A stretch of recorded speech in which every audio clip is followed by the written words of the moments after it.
Farg'onaning Ruxsor radio boshlovchisiga jonli efirda telefon bo'libdi. Boshlovchi, o'zingizni tanishtiring va tilaklaringiz bo'lsa bemalol radio tinglovchilarga yo'llashingiz mumkin. Ayni daqiqalarda bizni butun vodiy tinglamoqda debdi. Shunda bir xola: "Assalomu alaykum farg'onaliklar hamda metanda navbatda turganlar. Orangizda 3 kun avval metan qo'ygani ketgan o'g'lim ham bor. O'g'lim Anvarjon, telefoningni zaryadi o'chib qolgan bo'lsa kerak. Telefon qilsam o'chirilgan deyapti.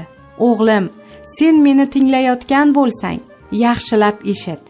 Sen ketgan kuning xotining o'g'il tug'di. Bugun uyga javob berishdi. Qo'shnimizni eshak aravasida uyga olib keldik. Sen xavotir olma. Hammamiz sog' omonmiz. O'g'lingni ismini yaxshi niyat bilan Metanillo qo'ydik. Umri zapravkangdagi ochritdagidek uzoq bo'lsin. Keyingi hafta beshik to'y. Imkonini qilib kela olsang kelgin bolam. Bo'lmasa xafa bo'lmaymiz.